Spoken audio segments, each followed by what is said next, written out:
Olá, tem edição nova do programa Dr. Play passando por aqui. E o tema de hoje está em alta. É sobre os impactos emocionais em se tornar mãe e pai. A psicóloga Tereza Arnaud vai falar desde quando o casal não pode ter filho e enfrenta uma cobrança social até a preparação para a chegada de um bebê. A especialista ainda destaca o acompanhamento que os pais devem ter diante de um diagnóstico de doença do filho. São muitas questões que envolvem uma gestação e você acompanha esse bate-papo comigo a partir de agora. Com a infertilidade ainda é um tabu muito grande, inclusive quando relacionado à parte masculina, porque muito se investiga a mulher, e outro dia até postei uma matéria falando sobre a questão da infertilidade masculina, trouxe até uns dados da própria Paraíba, que muitos homens nem sabem, né, que tem esse problema e tudo recai muito sobre a mulher, mas quando se tem, né, fechado esse diagnóstico, como é que isso se reverbera na vida desse casal, dessa questão da infertilidade? Luísa, aproveitando que você fala da infertilidade masculina, é interessante a gente ver que ao longo da nossa existência sempre foi a infertilidade, ela sempre foi atribuída à mulher. Então, e a gente sabe até que no passado, reis tinham um divórcio, né, se separavam porque precisavam ter filhos, e sempre era atribuída à mulher. Pois bem, a ciência, a evolução da ciência e da tecnologia, ela traz para nós hoje uma realidade diferente. Já é possível você constatar que nem sempre a infertilidade é feminina, ela existe a fertilidade masculina, né? E quando isso acontece, para muitas pessoas, para muitos homens, é uma coisa muito dolorosa, porque isso mexe no universo masculino, com virilidade, com machismo, né? Eu não posso ter um filho. Também fala muitas vezes, a transferência nas gerações, né? Você vai dar continuidade. Às vezes você imagina, às vezes você tem um filho único, né? E aquele filho, de repente, ele não consegue, né? A partir dele próprio, biologicamente, que existem outros métodos, claro, ele não consegue dar continuidade, né? Aquela tradição. E isso é muito doloroso, né? E a gente tem a ideia de que muitos homens foram educados de uma forma que homem não mostra os seus sentimentos, a sua dor. E existe uma dor muito grande, né? Existe sofrimento. Onde tem dor, tem sofrimento, né? E isso é muito invisível, né? Então, a gente trabalha com isso também, é muito importante. Eu estava até pesquisando aqui enquanto você falava, né? Justamente dessa matéria que a gente publicou recentemente, que mais de 18 mil homens, somente aqui em João Pessoa, não é nem na Paraíba, em João Pessoa, né? Podem apresentar algum grau de infertilidade. E aí é um problema que, na verdade, é uma situação que se torna um problema se não for cuidada, né? Sim. Isso mexe com o emocional, né? Com a vida da pessoa, do casal, porque às vezes o outro quer um filho, né? Deseja um sonho, um projeto, né? Que de repente você se vê. Então você precisa encontrar o apoio psicológico nessa hora. Eu acho que eu sempre entendo que ajuda muito. Quando a gente consegue chegar e ajudar essas pessoas, é muito importante, é muito valioso, né? E a mulher, ela também encara da mesma forma, é diferente, como ou tem particularidades femininas. Sim, porque, na verdade, a gente sabe que tanto para um quanto para o outro, nós temos o luto, né? É um luto simbólico, o luto do sonho, daquele filho, daquele desejo. Tem pessoas que ainda solteiras já pensam, quando eu casar, eu vou ter tantos filhos, né? Quando eu casar, meu filho vai fazer isso, vai ser do meu time de futebol, né? Tem tudo isso. E assim, de repente, você se depara, né, com essa situação em que essa pessoa não, a princípio, ela entende que ela não vai poder vivenciar isso. Mas, assim, a infertilidade não é uma condenação, né? Existem meios, né? Claro, vai depender de cada pessoa. Quando você fala da mulher, como que ela sente? Cada pessoa é única, né? Tem pessoas que são extremamente práticas, tem pessoas que são extremamente românticas, emotivas, né? E cada pessoa vai ter tem a história que precede a vida de cada um, né?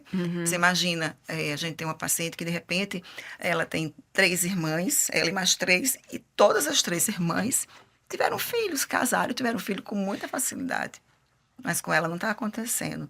Então, isso também traz um pouco de culpa, da própria Uhum. pessoa. Não existe, mas Uhum. ela tem culpa, ela vai trabalhar com a vergonha. Muitas vezes, quando é no casal, esse casal, muitas vezes, com o passar do tempo, começa a se isolar. Por quê? Porque ele vai chegar naquela festa lá do amigo, estão todos com as crianças, ele não tem ainda. Vai ser aquela cobrança.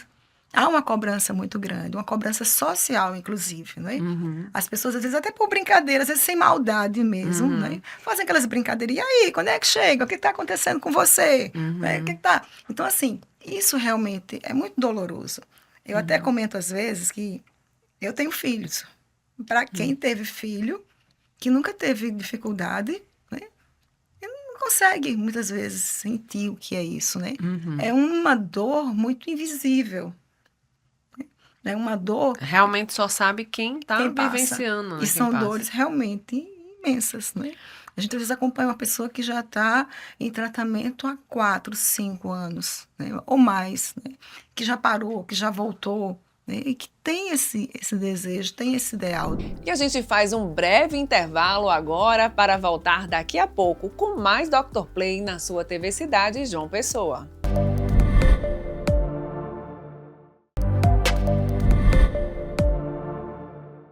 E já voltamos com o programa Dr. Play e a psicóloga Tereza Arnaud fala de algo importante. Agora, a preparação emocional dos pais para a chegada de uma criança.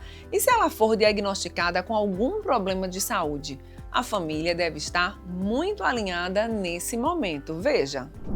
E esse pai e essa mãe, ele realmente ele precisa se preparar para a chegada desse bebê, é por isso que você usa o termo pré-natal psicológico. Olha, o pré-natal psicológico é exatamente, eu penso que eu vejo sempre assim nesse sentido que da mesma maneira como você tem o pré-natal médico, né? Não apenas esse que ele fala, que realmente é muito, não é todo mundo que se dispõe, né? Às vezes nem conhece.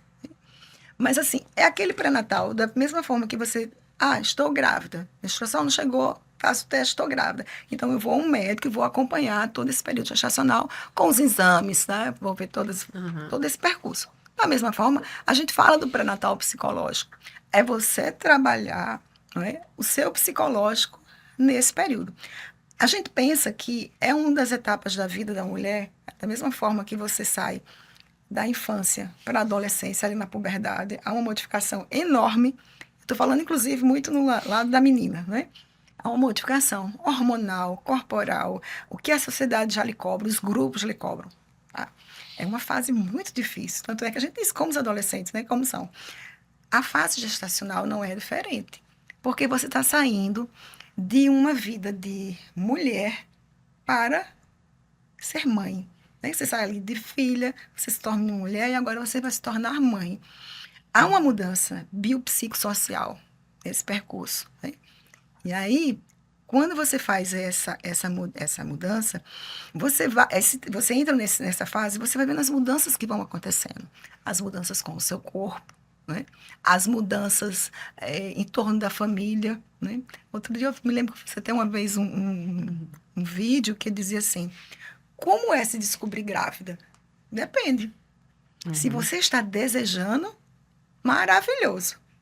Mas se for uma gravidez que você não programou, que você não desejou, até mesmo a pessoa com quem você estava terminou, como que é isso, né? Como que é isso diante do seu trabalho? Tem pessoas que têm medo, né, de ficar, como vão ficar profissionalmente, né? A sua família, os seus amigos, então são situações bem diferentes, né? Então, quando você traz a questão dessa modificação desse pré-natal psicológico, é você poder acompanhar essa gestante. E não só ela. A gente também pode trabalhar com o marido, com a Uhum. família, né? Que tem situações, muitas vezes, muito, muito delicadas, né? Então, é você poder proporcionar a essa mulher uma travessia, né, em que ela é assistida, em que ela é acolhida, em que ela é ouvida, ter uma escuta para essa pessoa naquele local. Uhum. E isso facilita muitas coisas, né? Porque às vezes você não tem muito com quem compartilhar. Lembre-se também que nós hoje vivemos, eu conheço pessoas, por exemplo, que os pais estão no interior ou estão em outro estado e essa pessoa está aqui. Às vezes só ela e o marido, né? E aí tem uma Uhum. gravidez. Onde está a rede de apoio?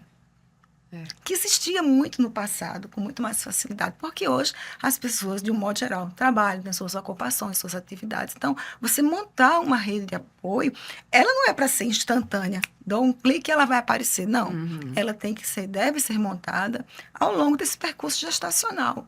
Para você É. saber como você vai fazer. E às vezes é difícil a gente mesmo, né, se auto-identificar, mas que quem está assistindo pode entender e até ajudar outras pessoas a incentivá-la a procurar um especialista. Assim, quais são Sim, alguns sinais visíveis que tá na hora de procurar um especialista ali? quando você fica sensível demais, chorosa demais, triste demais, não consegue ver vida em outras, sabe? Você para ali, você se fecha para o mundo. E existem sinais, né? Você começa, Uhum. muitas vezes, a não olhar até para o próprio bebê, não quer, né? E E essa é seu, né? é que é seu, é. Mas assim, e tem pessoas que até pensam depois, que como eu fui má. Não, você não foi, era o que você tinha. Era aquele seu momento. Né? Eu não posso ver que isso é uma maldade, eu posso ver que isso é uma necessidade de ajuda. Né? Uhum. Então, assim, são coisas muito delicadas e são muito sensíveis também da gente tratar, né? De Uhum. lidar. Mas a gente tem que ver que todo esse percurso que essa mulher vai vivendo nessa gestação vai dando algumas oportunidades também para ela perceber ou ver o que pode acontecer depois. E quando nasce, é que é o fato, é real. Uhum. Né? Eu me lembro, minha mãe dizia muito, quando está dentro é tudo que é assim, mas quando Quando sai é que nasce. você vai ver como é. E é verdade. Não é? E tem crianças e crianças, olha, e quando você tem mães, por exemplo, que têm crianças com síndromes, né? É, Com questões mais justamente. A delicadas, gente aquelas estava más até agora notícias, falando dessas crianças teoricamente saudáveis, saudáveis. né? Mas quando tem esse diagnóstico cada vez mais precoce, né, na Sim, barriga, sim. A como é medicina fetal que, vem. como é que elas precisam lidar com isso? Por exemplo, uma síndrome de Down, algumas síndromes que a gente sabe que essa criança, ela até pode ter várias terapias que hoje tem, né? Evoluiu muito, Muito, muito. mas quando se vive essa situação, esse diagnóstico ainda na barriga, né? É. Tem duas possibilidades de saber ainda no período gestacional. E aí, apesar de toda, e é uma dor enorme, um sofrimento muito grande, apesar disso, você tem um tempo ainda para se preparar, né? E existem aqueles casos que a mulher só descobre na hora que a criança nasce, né? E isso revoluciona também muita coisa. Então, Uhum.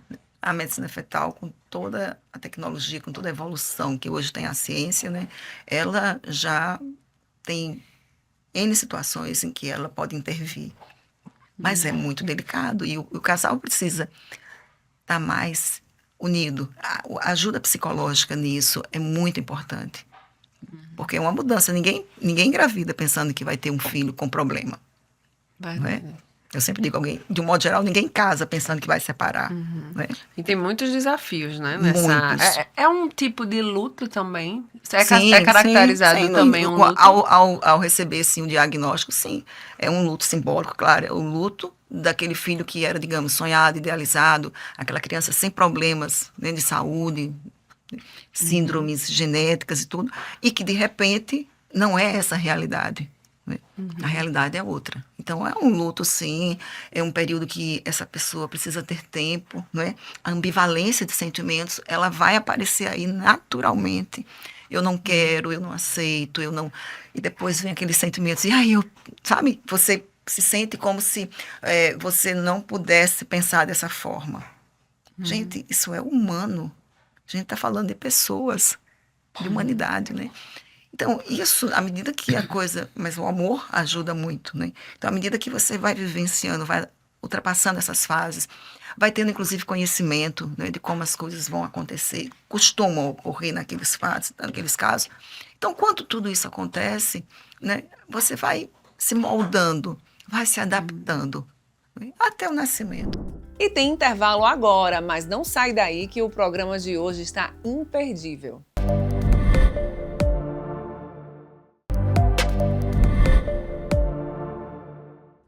E já estamos de volta com o último bloco do seu Dr. Play.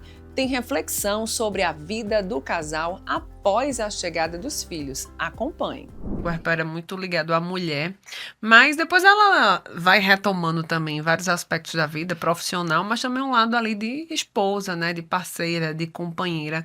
Como é que esse lado, né, tão, depois do puerpério, tão cheio de significado, mudanças físicas e mudanças emocionais, isso pode não ser um fator que contribua ali para a vida saudável do casal. Muitas vezes se torna um problema que não existia e que depois da maternidade passa a existir. Talvez, por quê? Existe algum. É a mulher que só pensa no filho, a gente escuta muito isso do homem, né? Assim, ela agora é só mãe, ela não é mais esposa, e por outro lado tem a cobrança da mulher em relação ao homem que não compreende e fica essa dualidade aí de incompreensões das duas partes. É muito complicado também, né? Olha, é claro que um espaço que era de dois, chegou o terceiro, não é? Vai ser dividido por três, né? Por três, né? E assim, e a gente vê que quando você tá ali só no namoro, você casa. Casamento sem filho é um namoro, né? Um namoro eterno. E aí vocês saem pra balada, hoje tem o aniversário dos amigos, do amigo, não é? Fulano de tal chamou ali pra uma cerveja, eu vou, quando você sair lá do seu trabalho, você vai encontrar comigo. É isso, de um modo geral, né? Mesmo em coisas mais simples, o pessoal que funciona, o pessoal, por exemplo, o pessoal de religião, que frequenta igrejas e tal, que estão ali juntos também. Tem vários tipos de programa, né? A depender de cada casal. Mas acontece que quando a criança chega, a primeira coisa que muda é a rotina desse casal, né? Você dorme ao lado de sua mulher, tem pessoas que colocam um bercinho no começo no quarto, tem outras que não, que deixam lá no quarto da criança e fica ouvindo aquela secretária eletrônica, né? E vai lá e acorda, vai se acostumando a acordar, porque vai virando um hábito você acordar e tal. Imagina o que é você levantar 3 vezes na noite para amamentar, para trocar a fralda. E quando ele termina, aí ele começa a choramingar e você fica ali. E seu sono foi para onde? No outro dia você está exausta. Debilitada. Agora, isso uma noite, 1 mês, 2, não é? A criança que às vezes já não tem, por exemplo, leite. A criança não se ajusta com aqueles alimentos, aquele leite artificial que chega, né? Ela não se adapta. E você muda. E você vai para o pediatra. E você volta, não é?